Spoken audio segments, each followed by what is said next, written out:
Have you ever wondered what it would be like to know what it is not to love?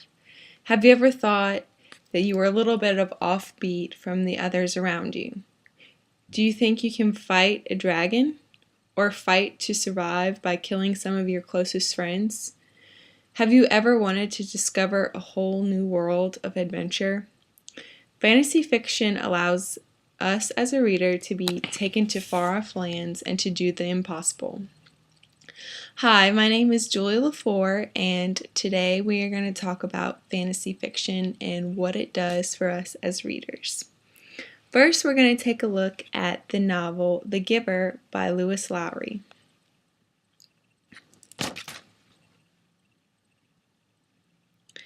The Giver is set in a future society that has no concept or idea what life in the past is like.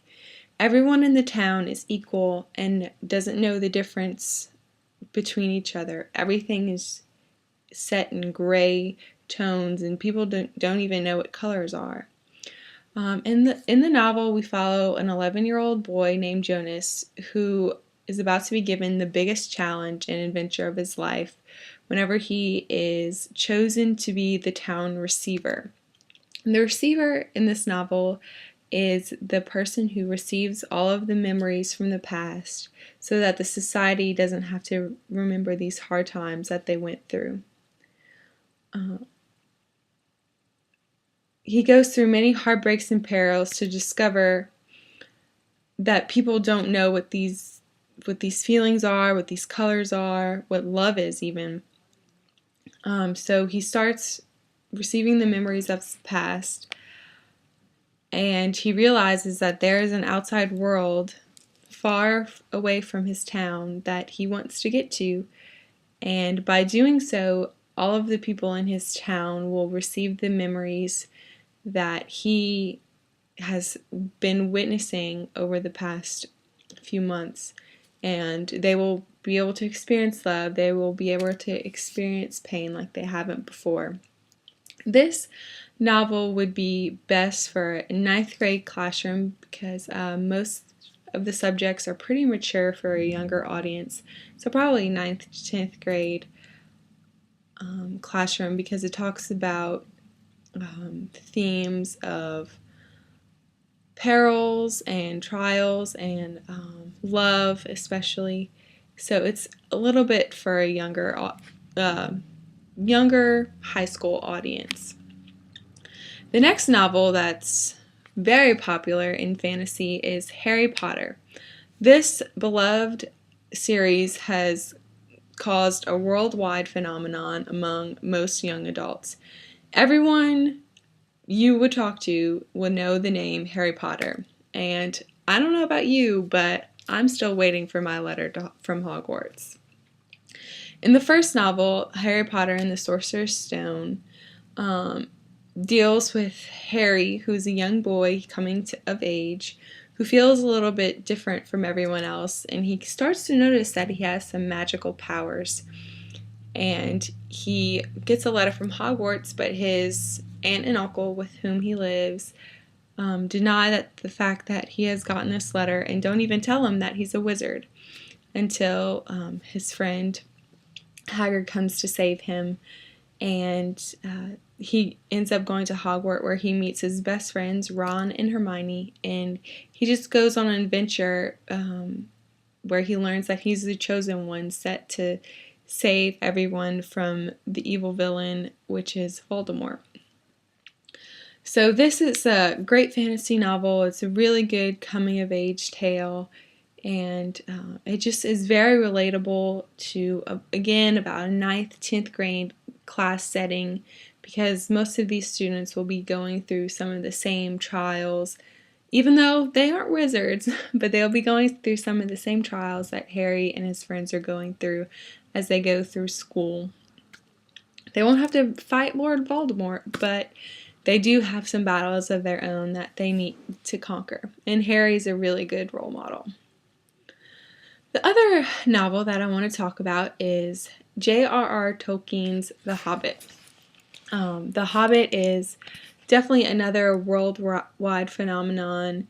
It takes us kind of a very wild ride where we meet Bilbo Baggins, who is a hobbit, and he goes on a journey to share the treasure guarded by a dragon. And hobbits live a very simple life. They normally don't go on adventures like this, but Bilbo takes this opportunity of a lifetime, and he goes through all sorts of crazy adventures. He meets all these crazy people that he would have never met if he hadn't taken the chance to go on this adventure. The characters are faced with warfare, and there's themes of personal growth and forms of heroism. So all of these are wonderful for high school. Everyone's growing in this time. Everyone's learning who they are and where they're coming from. And it also has themes of heroism, which is important for students to learn that sometimes you need to stick up for what you believe in and be that hero to others. One of my favorite young adult fantasy novels is The Hunger Games. Like all of the other books, they have become widely known, and everyone knows who Katniss is, and we all love her. Katniss is a brave young girl who takes the place of her sister in the Hunger Games, which is a fight to the death event where people from all of the districts in Pan Am fight so they can keep order and remember who is really controlling them. Katniss is so smart, and she knows that the government is just trying to control everyone, and she defeats the odds. Her and Peeta, from her district, they defeat the odds of everyone having to die, and they get to live. And then the series goes on and on, but it's set in a dystopian triangle. Also wrapped in all of the action is a love triangle. So it's set in a dystopian society, and wrapped in all of this action is a love triangle. So it's a very interesting novel. It's a very easy novel to read for students, and I believe it's just so exciting and just something that hasn't been done before, really. And Suzanne Collins takes us on a pretty thrilling adventure of action and love and just really finding your voice and standing up for what you believe in, which is, a huge theme, and to be done on such a grand scale in a fantasy novel is just really awesome, and I'm a big advocate for those books. The final novel that I'm going to talk about is C.S. Lewis's The Lion, the Witch, and the Wardrobe. This is a widely known novel as well, and it's also part of a series. It was also made into a movie like most of the others. I really believe that C.S. Lewis made his mark in fantasy fiction when he started this series. The novel takes us to a far-off land called Narnia, where it's just like this amazing place, but it's also considered a dystopian because the witch is in charge of them right now, and they have no option but to obey the witch, who causes an eternal winter. So the major themes of the novel are good versus evil, compassion and forgiveness, and betrayal.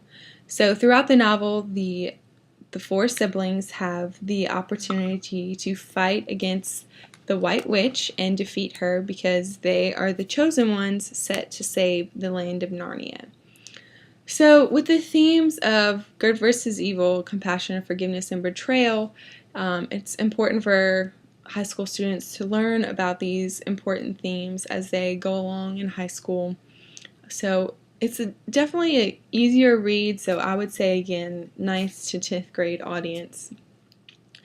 So with all of that being said, It's really important for our students to be reading fantasy novels because they can take us to a place where we don't normally get to experience, but also learning about the same themes that we need to know in our everyday life already today.